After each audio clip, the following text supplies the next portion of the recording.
everybody, welcome to my channel. My name is Alex and today I am bringing you a list of my favorite romances. Now, Valentine's Day is quickly upon us, and while my husband and I don't really celebrate Valentine's Day that much, we usually just get each other a card every year and that's about it, I do still like to get into the Valentine's Day spirit and get into a really good, juicy romance novel. So today, I'm just going to be telling you about a few that I've really enjoyed over the years. Before we get into today's video, if you're new here and you're not already, be sure to go down and hit the subscribe button and the bell icon down below so that you never miss out on any of my content. And without further ado, let's get started. So first, I just want to start out with a couple classics that everybody has read and everybody knows and loves, but I feel like they just cannot be left off of this list. And the first one is The Fault in Our Stars by John Green. Now, obviously, this is a complete classic in the YA world. Everybody and their mom has read this, but for good reason, because this is one of the cutest novels out there. It is heartbreaking. It is heartwarming. It is pure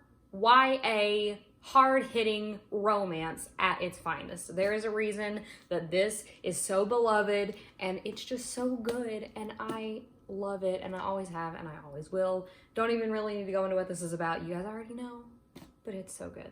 I also have to mention The Sun Is Also a Star by Nicola Yoon. This is definitely one of my favorite romances out there. This one, again, is really, really popular, really well known, and it has been adapted into a movie, which I will say, I watched part of the movie on the plane ride back from Australia last fall, but I did not get to finish the movie. So I'm really upset about that because the last part of this book, like the epilogue, is my favorite part of the entire book, and I missed how that got adapted, which I'm really, really sad about. So I need to go back and finish watching it. But anyway, if you don't know, The Sun Is Also a Star follows our two main characters, Natasha and Daniel. And Natasha's family are Jamaican immigrants, and on the day that this novel takes place, her family is going to be deported from New York back to Jamaica the following day.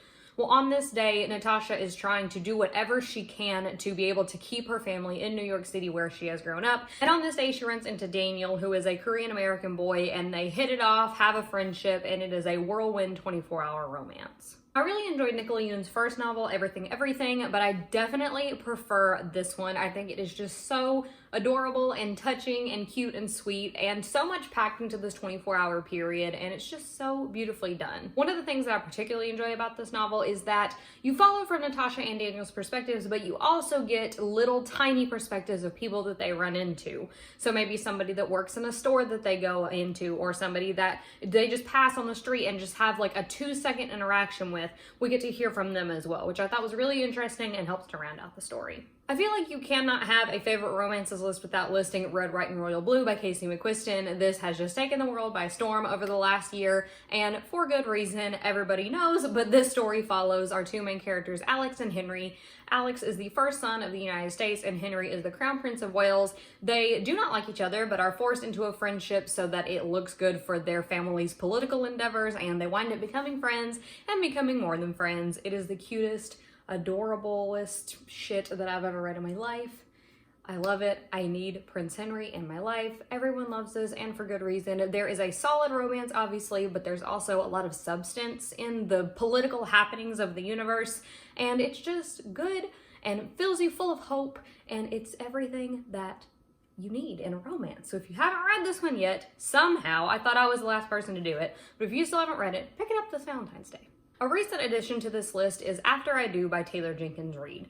Now, this is a romance. I would definitely classify it as that, but we actually follow our main character more so when she is not involved in a romantic relationship. The story follows our main characters, Lauren and Ryan, and at the beginning of the novel, they have been married for I think about 6 years, and their marriage is falling apart. They cannot stand to be around each other anymore, and they are on the brink of divorce.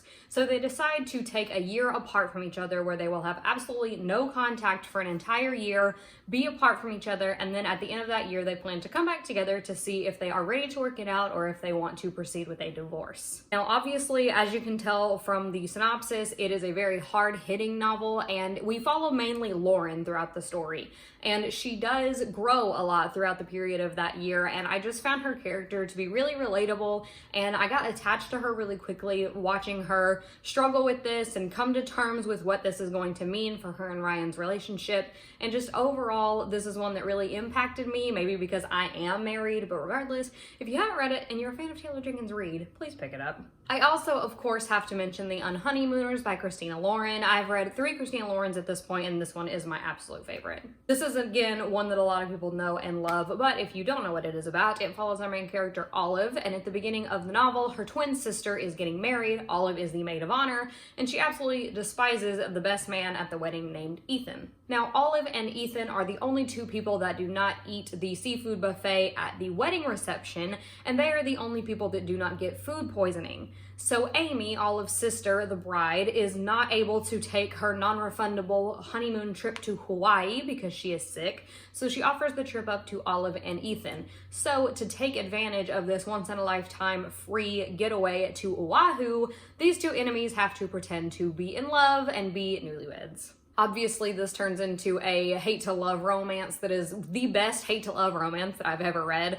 I adore this novel. I feel like it's perfect for any time of year because if you read it in the summer, it's a perfect beachy read that you want to get through quickly. And if you read it in the winter, it just warms you up and it saves you from the doom and gloom outside. It's just perfect at any time, and it's cute and it's adorable and it's funny, laugh out loud funny. I was laughing out loud listening to this audiobook. So if you need a romance that has a little bit of side of that, please do this one. It's so good. And lastly, I'm just going to talk about an author in general, and that is Colleen Hoover. Now, if you know anything about me, you know that Colleen Hoover is one of my favorite authors of all time. You can tell as I actually own 5 of her books. She is phenomenal and she writes mainly romance, and I have enjoyed everything that I have ever read from her. So while I have read more than what is stacked here, and I would recommend any single one of her books that I have read, I would even recommend the ones that I haven't read because I know that they're going to be phenomenal. I'm going to briefly tell you what these 5 are about. So All Your Perfects follows our couple Quinn and Graham, and at the beginning of the novel, they are not in a relationship. They actually meet when they find out that their respective partners are cheating on them with each other.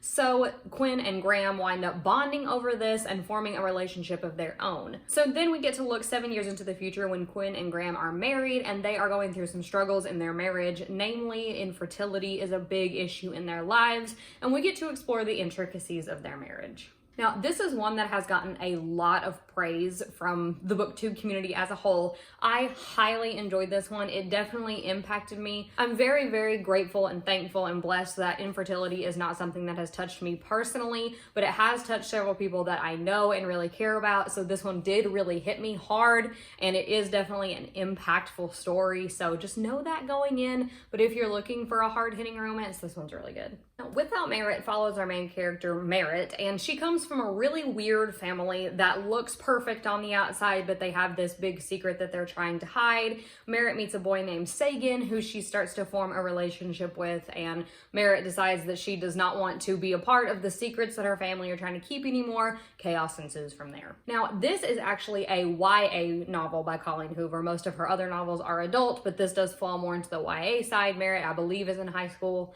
And this is not my favorite from her. This is actually probably my least favorite that I've read from her, but I definitely did still enjoy it. And if you are new to Colleen Hoover or you prefer YA, this might be something to look into. Now, I will say this novel also focuses more on the family aspects than on the romance, so keep that in mind too. It might not be exactly right for Valentine's Day, but it's nice for a light romance with some harder hitting familial issues. Ugly Love is the first novel that I ever read from Colleen Hoover, and it follows our main characters Tate and it follows our main characters, Tate and Miles. Now, at the beginning of this novel, Tate and Miles meet, and they pretty much have nothing in common. They aren't even really friends. They don't particularly like each other on a personal level, but they do find themselves attracted to each other. So they are essentially not even friends with benefits because they're not friends, but they just have this no strings attached, purely sexual relationship.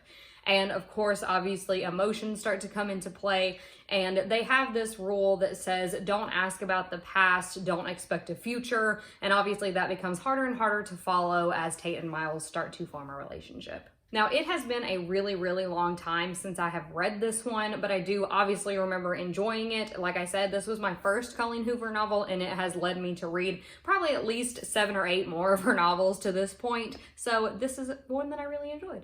I also have Confess, which follows our main character Auburn, and she meets this guy named Owen. Owen is an artist. He obviously has a lot of secrets to keep. Things come out, they fall in love, yada yada. Kind of the same plot as a lot of Colleen Hoover's others. A lot of her novels, I completely admit, can be a little bit formulaic.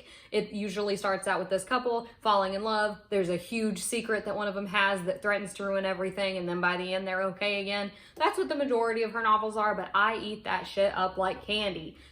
It is so good. This is definitely one that I really enjoyed from her. One of my favorites from her. And if you get the print version, there are a few pieces of artwork thrown in throughout since Owen is an artist. So that is just a little bit of something extra if you're interested. The last Colleen Hoover book that I own, and my favorite book from her to date, is It Ends With Us. This is one that has, again, taken the world by storm. A lot of people that have enjoyed Colleen Hoover have absolutely loved this. I never want to go too much into the synopsis, but do know that there are a ton of triggers associated with this book. It is probably, I would argue, her hardest hitting novel to date. It is hard. So if you don't have any triggers and you think that you can go into this blind, that is 100% what I recommend doing. I went into it blind, and that is why it impacted me as hard as it did. But if you do have triggers that you need to be aware of before you start a novel, I totally understand that. Message me or comment down below and we can talk about that so that you don't go into this unprepared. But all I will say is that it follows the two main characters, Lily and Ryle, and we watch their relationship unfold. So that is it for some of my favorite romances. Let me know your thoughts in the comments down below and let me know some of your favorite romances. As always, if you enjoyed today's video, please be sure to go down and give it a big thumbs up, as well as hitting the subscribe button and the bell icon down below so that you never miss out on any of my content. So until next time, bye!